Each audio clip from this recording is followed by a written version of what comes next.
Chris here, your real estate broker at Get Listed Realty.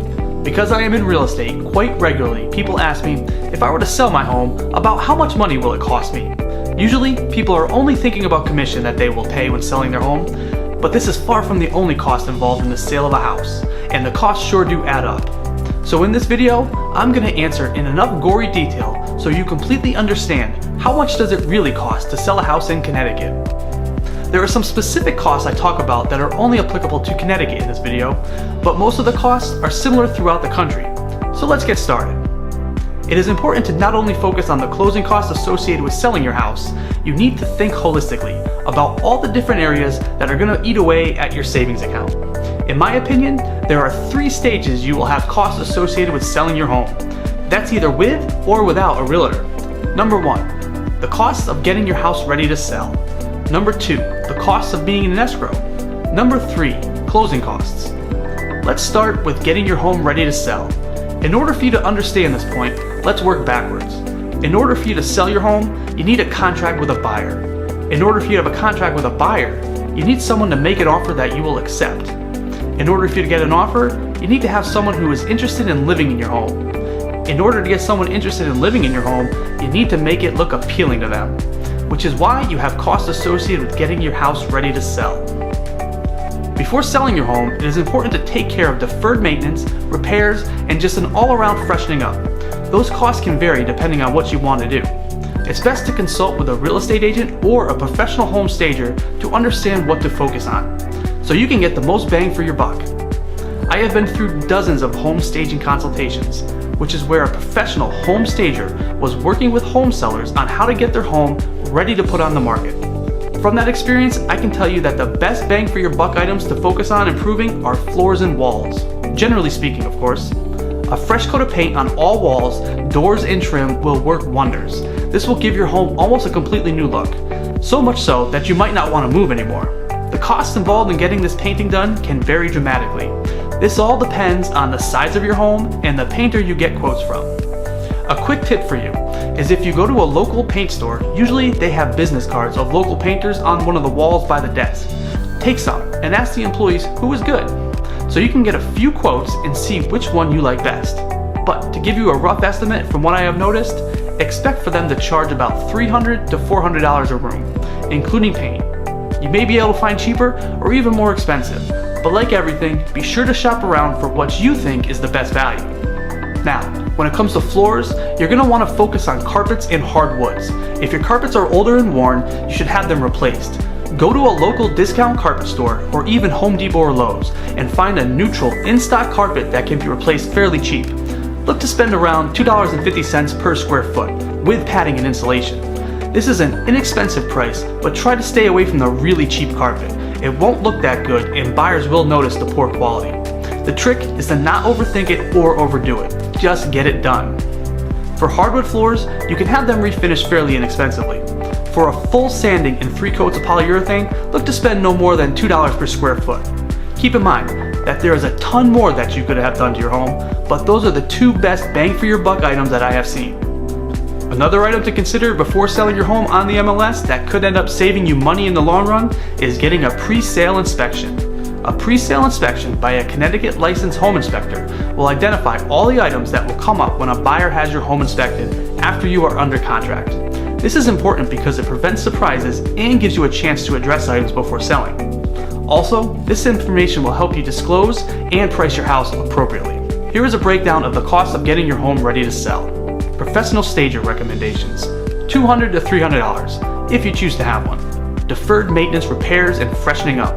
This is going to vary depending on the scope and size of your home. Pre-sale inspection, $400 to $600, plus the cost of repairing any items found. I want to note that the above items are optional, but you should consider them if you are serious about selling your home. By taking the time to prepare your home for sale and marketing it in MLS, will hopefully get it to sell quickly. Ideally, your home should sell in under 30 days if done correctly. You can watch my video, The Magic Formula to Sell Your Home, or Sell Your House Fast and Get More Money, to go deeper into how you sell your house correctly. Once you are in contract to sell your home, or as what is called escrow, you might have a couple of costs associated with the buyers getting your home inspected. Typically, in Connecticut, the buyer is responsible for paying the fees of having a Connecticut licensed home inspector over to your house to perform the inspection. However, there are a couple of costs that the seller can be on the hook for. These costs can be having the septic tank pumped for inspection or having a pool open for inspection. These costs are obviously only applicable if the house has a septic system or a pool. A good tip for you is to try and negotiate that the buyers be on the hook for these items, but traditionally the seller does pay for them. The other cost that the seller can have while in escrow is any repair items that the buyer negotiated with you after the inspection. For example, say the roof had a leak or high radon levels were detected, and you agreed to have them fixed in some way. It is proactive thinking on your part to be prepared to put away a couple or even a few $1,000s for repair items to your home. After all, if you don't need it, then you will have some more money in your pocket. But if your home had a pre-sale inspection like I talked about earlier, then there should be no surprises. So, to summarize your in-contract costs: home inspection seller responsibility costs, $200 to $600. Inspection repair costs. This depends on the scope of repairs, but budget around $1,000 to $3,000. Great, so you made it through escrow and now you're at the closing table. This is where your closing costs come into play. This is also the most common cost people associate with selling your home. Typically, I divide these costs into two buckets. Number one, debt payoff costs, and number two, closing cost fees. Debt payoff costs are simply any debt that you have that will be need to pay off at closing. The most common debt in this category is paying off the mortgage. You can get a payoff amount by calling your mortgage servicing company and simply asking what the payoff amount is. Another debt that will need to be paid is any housing tax debt. Typically, in Connecticut, we pay housing tax in advance. So assuming you are a good tax-paying citizen, then this would not apply to you. However, if you missed any payments, then you would have to pay them off at closing. There is no way around that one, sorry. The same goes for any unpaid association fees. If you live in a condo or PUD complex or any home with an association, these costs will be the amount of months you have not paid any fees that the association may charge. Also, if any liens have been put on your house in the form of a mechanics or judgment lien, then those will have to be paid off as well. Those are highly unlikely if you have paid for all work that you have had done, or if a court-ordered judgment has not been ruled against you. But they can be there, and you might not know about them if they are. So, it might be worthwhile to go to the town hall and verify that these are not there. So, to summarize the debt payoff costs: paying off your mortgage balance. To find out, call your mortgage company. Unpaid property taxes. To find out, call the local tax assessor. Unpaid association fees. To find out, call the association. Mechanics or judgment liens on the house. To find out, look up property records at your town hall. Next up is closing cost fees, which is the money you are paying for professional services associated with selling and closing your house. It is important to pick professionals that will deliver on what you hire them to do. The trade-off for selling your home with a real estate agent and having them provide great customer service is commissions, which are negotiable, but usually between 5 to 6% of the selling price of your home, which adds up to a lot of money. Which is why, if you are looking to save on real estate commissions, I offer flat fee MLS listing plans for you to sell your home on your own and save thousands. Be sure to watch my video, check out what we do here at Get Listed Realty if you are interested in saving all that money you would have to pay in commissions. The second most common professional service fee is the attorney who handles the closing of the home. It is important to pick an attorney who specializes in real estate transactions. This is to ensure you are represented correctly and protected in the sale of one of your most important assets. Typically, you can expect to pay about $800 to $1,000 for an attorney to close the seller's side of the transaction.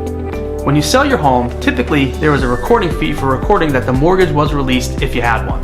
This fee is usually a flat fee plus a few more dollars per page, but it is a nominal cost of about $200 in total, but still something to factor in. Finally, when selling your home, the state and town want to tax you and get some revenue. Shocking, right? This is called the conveyance taxes.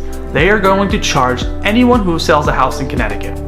The town typically charges about 0.25% of the sale price, and the state charges about 0.75% of the sale price for a total of 1%. If your home sale is over $800,000, then you will get charged a higher percentage on the state rate. Also, there are a handful of towns that charge a higher percentage than the 0.25%. So don't forget to factor in that 1% sales tax when selling your home. Please note that there is another tax that you could be on the hook for. If you are not buying another home with the proceeds of the sale of your home, then you might be charged a capital gains tax. This is a topic that is best discussed with your accountant, so you can plan how to best handle this tax for your situation and if it even applies to you. So to summarize the closing costs when selling your home. Commission varies, but usually between 5 to 6% of the sales price. Or eliminate at least half of that commission with one of my flat fee MLS listing plans. Attorney fee, $800 to $1,000. Recording fees, $159 to $200, depending on the number of pages. Conveyance taxes, usually 1% of the sales price. Capital gains taxes, consult your accountant. Are you tired of all the costs yet? Well, there is some good news. How about some money back? When closing on your home, some costs you already paid for actually have to be reimbursed to you. Do you remember paying for your last oil or propane delivery? Well, if there's anything left in the tank, then the buyer will have to reimburse you the current market value for that remaining fuel. Also, remember how I told you how you have to prepay taxes in advance? Well, that means any remaining days that you are no longer living in the home will mean that you will have to be reimbursed for those taxes. Score! The same goes for insurance that was prepaid. It will be prorated and refunded back to you. Double score! So here is the money you get back at closing. Remaining fuel, gallons remaining times the market price per gallon. Prepaid taxes are prorated based on the date of closing. Prepaid insurance, also prorated based on the date of closing. Okay, so we have established that it takes a lot of money to sell a house. Hopefully I have answered everything you wanted to know about how much does it cost to sell a house in Connecticut. When you add everything up, including real estate commissions, closing costs and fees, money to repair the home, it can be a significant amount. Which is why I offer sellers the opportunity to sell their house on their own, but get listed in the REALTORS MLS for a low flat fee. If you are watching this and have not purchased one of my professional listing plans, head over to my purchase page and get started. Or if you still have more questions about the cost of selling your home or about my flat fee MLS listing plans, contact me directly through my website and I will get back to you right away. Oh, and I almost forgot. Don't forget about moving costs.